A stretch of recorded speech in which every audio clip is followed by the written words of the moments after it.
May you find happiness and peace, and may your home stand the test of time. Hello guys, welcome back to my channel. My name is Mary. Today I'll be reacting to Charlie Kirk Tayo Libra, Woke Academic and Not. So without further ado, let's get started. Hello.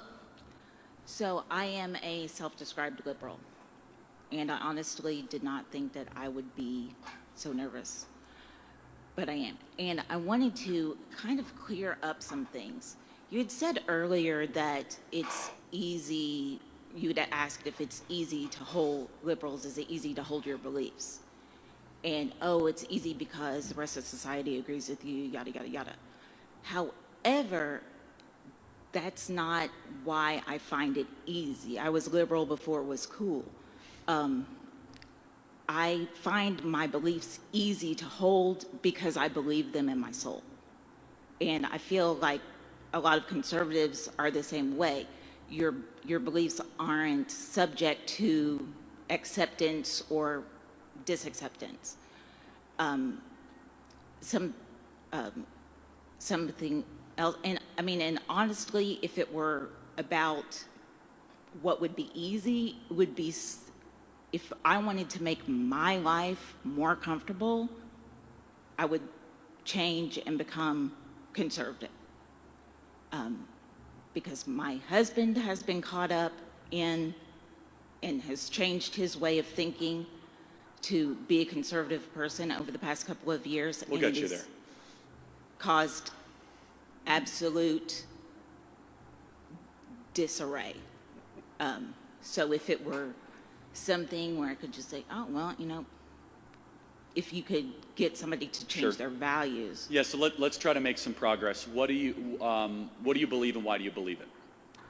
Well, I believe actually a lot of the same things you believe, just maybe in a more broad sense. Like, I believe in freedom. Okay. I believe in free speech.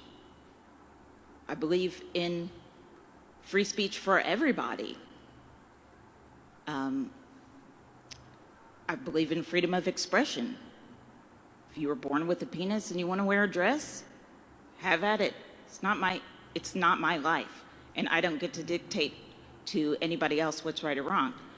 I don't believe that man is above nature, because then is man unnatural? If man is separate from nature, is man unnatural? Man is made in the image of the Creator, but I do want to zero in on one thing here, which is so you say you don't care what other people do. Just curious, like, do you think it should be okay for adults to perform drag performances in front of children? It depends on the nature of the performance. How about a sexually explicit one? Of course not. Okay, so we agree on that. And by the way, most liberals don't, just so we're clear, right?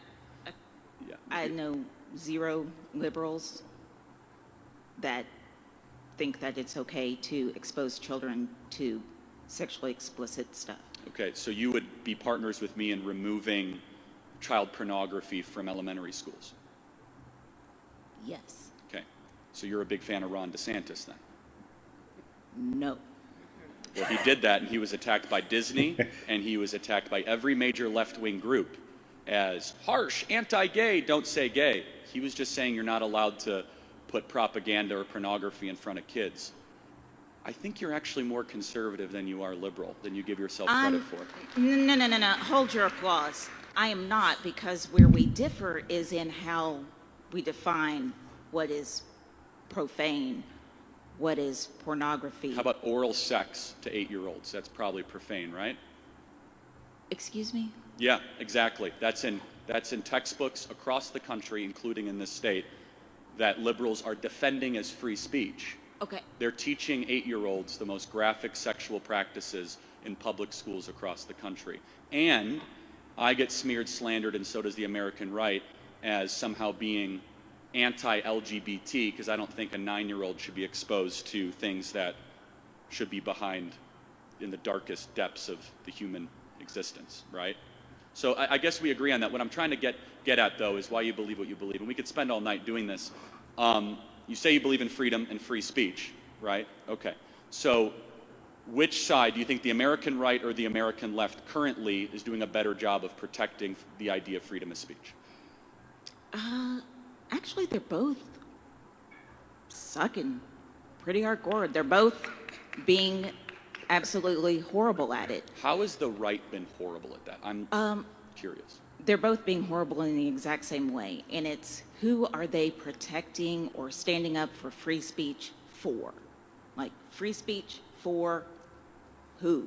Can I ask a theoretical question? Do you think if a liberal came to speak at University of Kentucky, they'd give an open mic like I just did to a conservative and had a discussion like this? I certainly hope they would. No, they wouldn't, because speech is not a left-wing value. That's why Chuck Schumer went on the Senate floor yesterday and called for the censorship of a cable television program.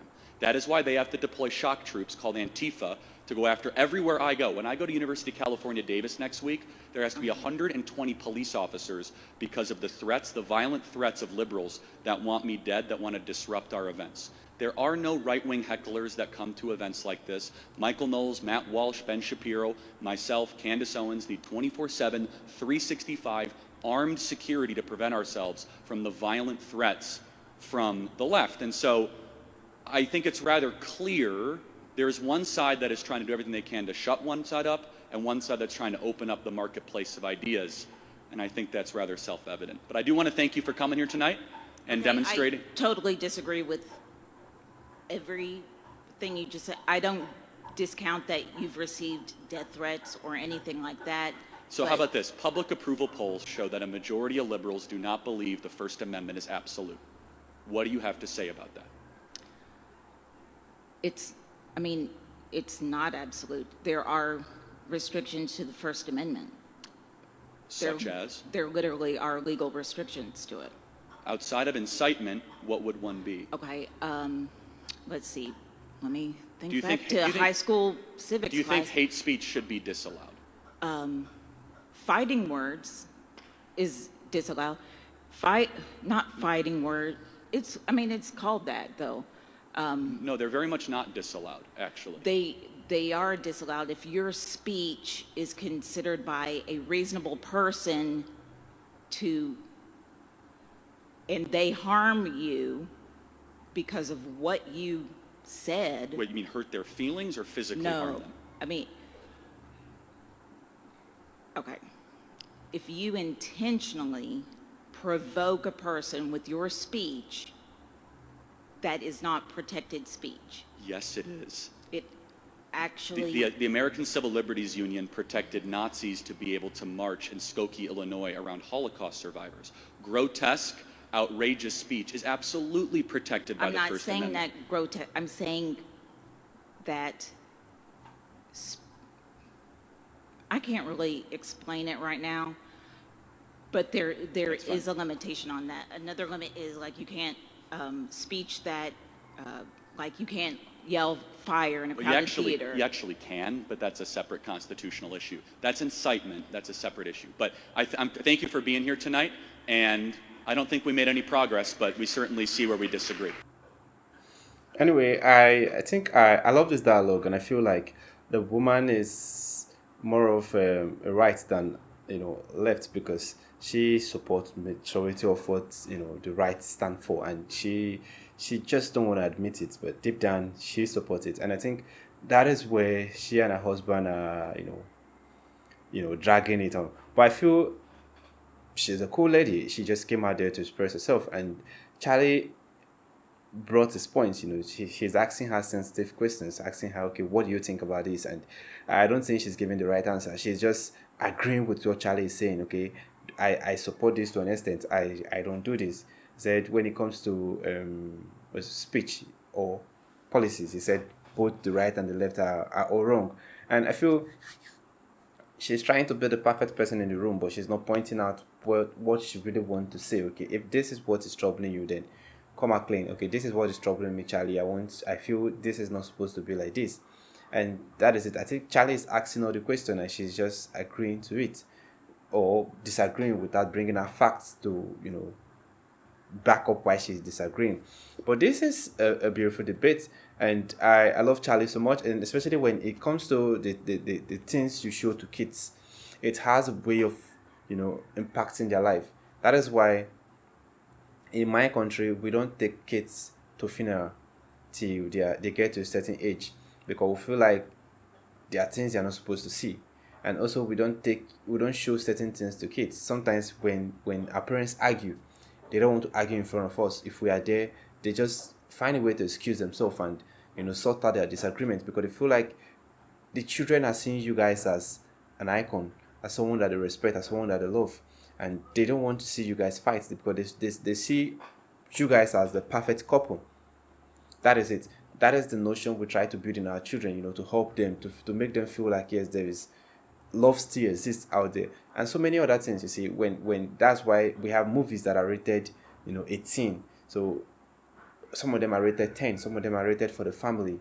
When it's rated for the family, I think everyone can watch it. You can watch it with the children, because they try to make the adults enjoy it, and they also try to make the children enjoy it. Most of those movies are comedy, and I think those are the kind of things that are supposed to be shown to children, also to family, not something that will introduce them to pornography at a very early age. To me, I feel it's not wise. And also teaching children how to to choose between to choose how to identify themselves at a tender age is something that I feel is not advisable. Let these children grow up, let the children get to a certain age whereby they can make decisions for themselves, not just certain age that they know what is right and wrong. Okay, a certain age whereby they can make decision. I think that age starts from 18.